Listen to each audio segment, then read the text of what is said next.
ఆశ్చర్యం కలిగించాయి. ప్రజల్లో గ్రాఫ్ చాలా పడిపోతూ ఉంది. దానికి కారణం కలెక్టర్ల పనితీరు సరిగ్గా లేదు అని చెప్పే పరిస్థితిలో చెప్తా ఉన్నాడు. పొద్దున పేపర్ చదివితే అయ్యో అని మొత్తుకున్నట్టు. కలెక్టర్ల గ్రాఫ్ బాగలేక కాదు స్వామి, నీ గ్రాఫ్ బాగలేక పడిపోతా ఉంది. నీదేనే నీకు అర్థం కావడంలా. నీ హయాంలో నువ్వు వచ్చిన తర్వాత ప్రజలకు ఏదైనా మంచి జరిగిందా అని అంటే ఒకటి మంచి జరగల. చంద్రబాబు నాయుడు గారు ఈ 18 నెలల కాలంలో, దాదాపు 18 నెలలే ఉంది, ఈ బడ్జెట్ వస్తే మూడో బడ్జెట్ ప్రవేశపెడతా ఉన్నాడు. ఈ మార్చిలో తాను ప్రవేశపెట్టబోయేది 3వ బడ్జెట్. అంటే మొత్తం 5 బడ్జెట్లు ప్రవేశపెట్టే అవకాశం ఈ ముఖ్యమంత్రికైనా ఉంటుంది. అలాంటిది 3వ బడ్జెట్ ప్రవేశపెడతా ఉన్నాడు ఈ మార్చిలో. అంటే 2 బడ్జెట్లు అయిపోయినాయి, అంటే 2 సంవత్సరాలు అయిపోయినాయి. ఈ మార్చి వచ్చేసరికి 3వ బడ్జెట్ కూడా ప్రవేశపెడతా ఉన్నాడు. మరి ఈ 2 సంవత్సరాలు, ఈ కాలంలో 2 బడ్జెట్లు ప్రవేశపెట్టి దాదాపుగా 2 సంవత్సరాలు అయిపోవస్తా ఉన్న ఈ కాలంలో ప్రజలకు ఏదైనా మంచి జరిగిందా అని అంటే బోడి సున్నా కనిపిస్తుంది. అంతవరకు ప్రజలకు అందుబాటులో ఉండే అన్ని స్కీములు రద్దయిపోయినాయి. మన ప్రభుత్వ హయాంలో టెన్షన్గా ప్రతి నెల, బహుశా ఏ ప్రభుత్వంలో ఎప్పుడు జరిగిండదేమో, ఏ నెల ఏ స్కీమ్ ఇవ్వబోతున్నాము, ఏ నెల ఏ బటన్ నొక్కబోతున్నాము అని చెప్పి ముందుగానే ప్రజలకి క్యాలెండర్ ఇచ్చి ఆ క్యాలెండర్ను అమలు చేసిన పరిస్థితి బహుశా దేశ చరిత్రలో ఎక్కడ కూడా బహుశా జరిగిండదు. అలాంటి మన పాలన చూసి చంద్రబాబు నాయుడు గారు అవన్నీ చేయడమే కాకుండా, ఏముంది జగన్ చేసే పని, ఎవడైనా చేయొచ్చు, ఇంట్లో ముసలోళ్ళైనా చేయొచ్చు అని చెప్పి అన్నాడు.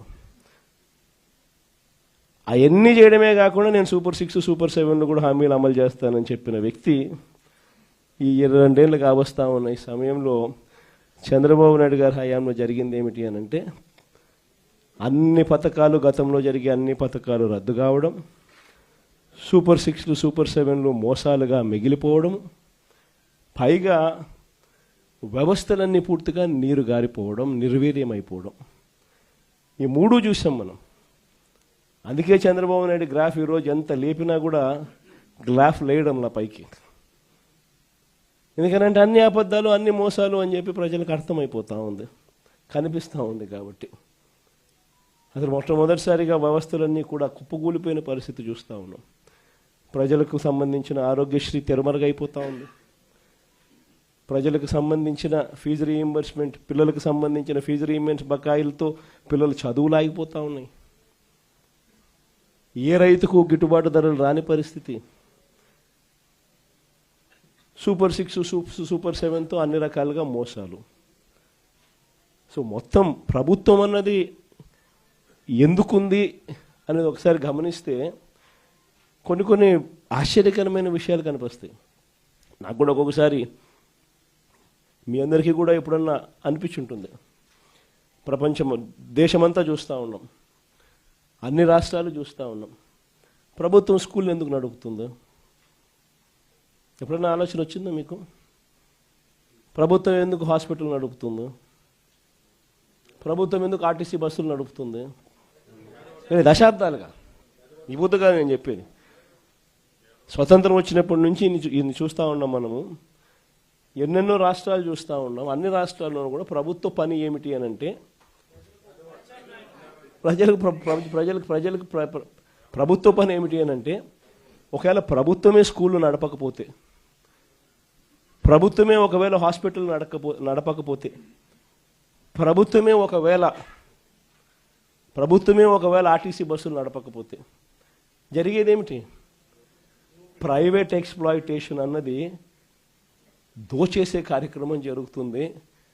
పేద మధ్యతరగతి ప్రజలు పూర్తిగా కూడా ఏది కూడా విద్య కానీ, వైద్యం కానీ, పబ్లిక్ ట్రాన్స్పోర్ట్ కానీ ఇవేవి కూడా ప్రజలకు అందుబాటులో లేకుండా పోయే పరిస్థితి ఉంటుంది. వాటికి చెక్ పెట్టడం కోసం ప్రభుత్వం ఇవన్నీ కూడా తాను ఇన్వాల్వ్ అయి తాను నడిపే కార్యక్రమం చేస్తుంది. ఇది మనకు అందరికీ కూడా కనిపించే విషయాలు.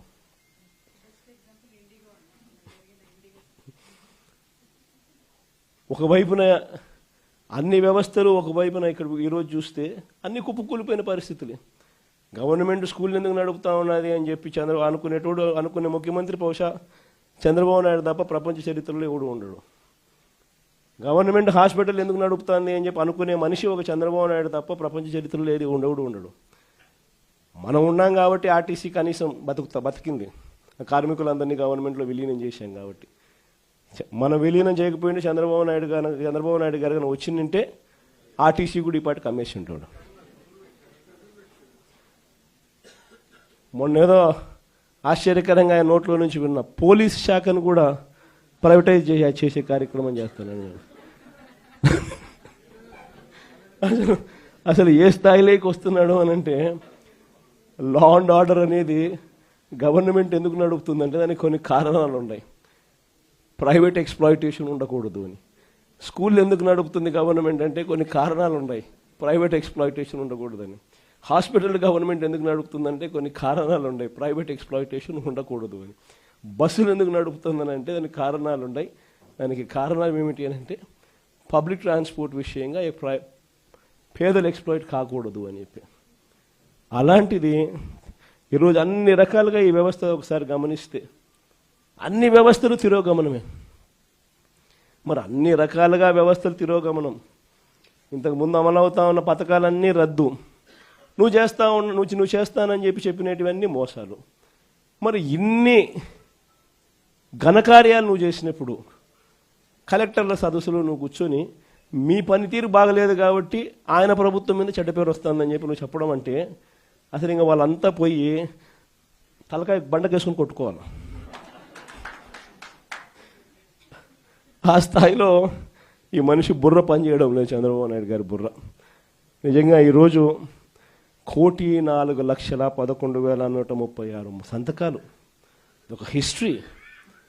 నిజంగా ప్రతి సంతకము కూడా ఎక్కడా కూడా పొరపాటు జరగకూడదని, ప్రతి సంతకము సిన్సియారిటీతో ఈ నిర్ణయం వ్యతిరేకిస్తూ అక్టోబర్ 7వ తారీఖున ఉద్యమానికి మనం కార్యాచరణ చేశాం. మీ అందరికీ గుర్తుండే ఉంటుంది. అక్టోబర్ 7వ తారీఖున మొట్టమొదటి బీజం పడింది. అక్టోబర్ 9వ తారీఖున నర్సీపట్నం మెడికల్ కాలేజీని నేను సందర్శించిన.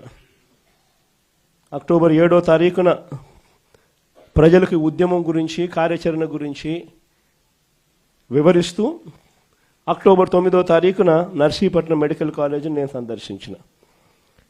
దాని తర్వాత అక్టోబర్ 10వ తారీఖు నుంచి డిసెంబర్ 10 దాకా ప్రతి గ్రామంలోనూ ప్రతి పట్టణంలోనూ వార్డుల్లోనూ రచ్చబండ కార్యక్రమాన్ని నిర్వహిస్తూ ప్రజలకు ఈ మెడికల్ కాలేజీల విషయంలో ప్రైవేటీకరణ విషయంలో ప్రజలు నష్టపోతూ ఉన్నది ఏమిటి అని చెప్పి సువివరంగా ఎక్స్ప్లెయిన్ చేస్తూ ప్రజలను ఈ సంతకాల సేకరణలో భాగస్వాములను చేస్తూ ప్రజలు ఏ రకంగా చంద్రబాబు నాయుడు తీసుకుంటా ఉన్న ఈ నిర్ణయాల వల్ల నష్టపోతారు, ప్రజలు ఎలా నష్టపోతారు అని చెప్పి సువివరంగా ప్రజలకు ఎక్స్ప్లెయిన్ చేస్తూ జరిగిన కార్యక్రమం ఇది. నిజంగా ఒక ప్రైవేట్ మెడికల్ కాలేజ్ జిల్లా కేంద్రంలో ఒక గవర్నమెంట్ మెడికల్ కాలేజ్ ఒక జిల్లా కేంద్రంలో వస్తే అక్కడ ఉట్టి మెడికల్ కాలేజీలో ఉన్న సీట్లే కాదు, ఆ సీట్ల వల్ల లోకల్గా మన పిల్లలు గవర్నమెంట్ డాక్టర్లుగా అక్కడే కనిపిస్తారు అనేది ఒక ఆస్పెక్ట్ అయితే, ప్రైవేట్ కన్నా తక్కువ ధరకే మన పిల్లలు చదివి బయటకు వచ్చే పరిస్థితి ఉంటుంది అన్నది ఒక ఆస్పెక్ట్ అయితే, అన్నిటికన్నా ఇంకా పెద్ద ఆస్పెక్ట్ ఏమిటి అని అంటే ఈ మెడికల్ కాలేజీల వల్ల వీటితో పాటు వచ్చే టీచింగ్ హాస్పిటల్ వల్ల ఆ ప్రతి మెడికల్ కాలేజీ వల్ల ఆ టీచింగ్ హాస్పిటల్ వల్ల ఏకంగా మల్టీ స్పెషాలిటీ సూపర్ స్పెషాలిటీ సేవలు ప్రజలకు ఉచితంగా హాస్పిటల్లో అందుబాటులోకి రావడం. అంటే మా కడప అయితే ఫర్ ఇన్స్టెన్స్ ఒక ఎగ్జాంపుల్ బహుశా ఏది తీసుకున్నా కూడా ఇదే మాదిరిగానే ఉంటుంది. ఒక జిల్లా కేంద్రంగా ఒక మెడికల్ కాలేజ్ తీసుకొచ్చినాం అంటే ఒక 70 కిలోమీటర్లు ఇటు అటుగా మొత్తం జిల్లాలోని అన్ని ప్రాంతాలు కూడా కనెక్ట్ అవుతాయి. అక్కడ ఒక మెడికల్ కాలేజ్ వస్తే సూపర్ స్పెషాలిటీ హాస్పిటల్ అక్కడనే అవైలబిలిటీలోకి వస్తే ఆ మల్టీ స్పెషాలిటీ హాస్పిటల్ అందుబాటులోకి తీసుకొని రావడం వల్ల ఆ హాస్పిటల్లో ఉచితంగా పేదలకు ఈ సేవలన్నీ అందుబాటులోకి రావడం వల్ల ప్రైవేట్ ఎక్స్ప్లాయిటేషన్ అనేది పూర్తిగా జీరో అయిపోతుంది. రేపు పొద్దున ఎవడు ప్రైవేట్ హాస్పిటల్కి పోడు, గవర్నమెంట్ హాస్పిటల్లో ఫ్రీగా చేసి పెడతా అంటే నువ్వేదో రీజనబుల్గా ఛార్జ్ చేస్తే నీ దగ్గరకు వస్తారు తప్ప నువ్వు 2 లక్షలు 4 లక్షలు 5 లక్షలు అంటే ఎవడొస్తాడు? నీ దగ్గరికి పోవడం కన్నా గవర్నమెంట్ హాస్పిటల్లో, మా గవర్నమెంట్ టీచింగ్ హాస్పిటల్లో బ్రహ్మాండంగా ఉన్నారు అసిస్టెంట్ ప్రొఫెసర్లు అందరూ పోస్ట్ గ్రాడ్యుయేట్స్ చదివిన వాళ్ళు, అసిస్టెంట్ ప్రొఫెసర్స్ అందరూ post graduate students, lecturers, medical వృత్తిలో డిగ్రీలు పొందిన వాళ్ళు బ్రహ్మాండంగా ఫ్రీగా ట్రీట్ చేస్తా అంటే నీ దగ్గరికి ఎందుకు వస్తామయ్యా అని చెప్పి ప్రైవేట్ ఎక్స్ప్లాయిటేషన్కు పూర్తిగా చెక్ పడే కార్యక్రమం. ఈ వివరాలన్నీ కూడా సువివరంగా ఈ రచ్చబండ కార్యక్రమాలలో ఎక్స్ప్లెయిన్ చేస్తూ, ప్రజలను భాగస్వాములను చేస్తూ, వాళ్ళ సంతకాలు తీసుకుంటూ, ప్రతి ఒక్కరూ వచ్చి స్వయంగా ప్రతి పేపర్ మీద సంతకం పెట్టి వాళ్ళ టెలిఫోన్ నెంబర్ కూడా రాసి ఏమాత్రం భయపడకుండా ప్రతి ఒక్కరూ కూడా దాదాపుగా 1,04,11,136 మంది పత్రాలు, అందులో వాళ్ళ సంతకాలతో పాటు వాళ్ళ ఫోన్ నెంబర్లతో సహా ధైర్యంగా ఈ నిర్ణయాన్ని మేము వ్యతిరేకిస్తున్నాము. ప్రభుత్వం మెడలు వంచైనా సరే ఈ నిర్ణయం వెనక్కి తీసుకునేట్టుగా ప్రెజర్ తీసుకుని వచ్చేదానికోసం మేమంతా సన్నద్ధంగా ఉన్నామని చెప్పి ఏకంగా ధైర్యంగా ముందుకు వచ్చి సంతకాలు చేసినారు. ఈ కార్యక్రమం అక్టోబర్ 10 నుంచి డిసెంబర్ 10 వరకు జరిగింది. నవంబర్ 12వ తారీఖున నియోజకవర్గ కేంద్రాలలో ర్యాలీలు నిర్వహించడం. 175 నియోజకవర్గాలలో కూడా నవంబర్ 12వ తారీఖున జరుగుతూ ఉన్న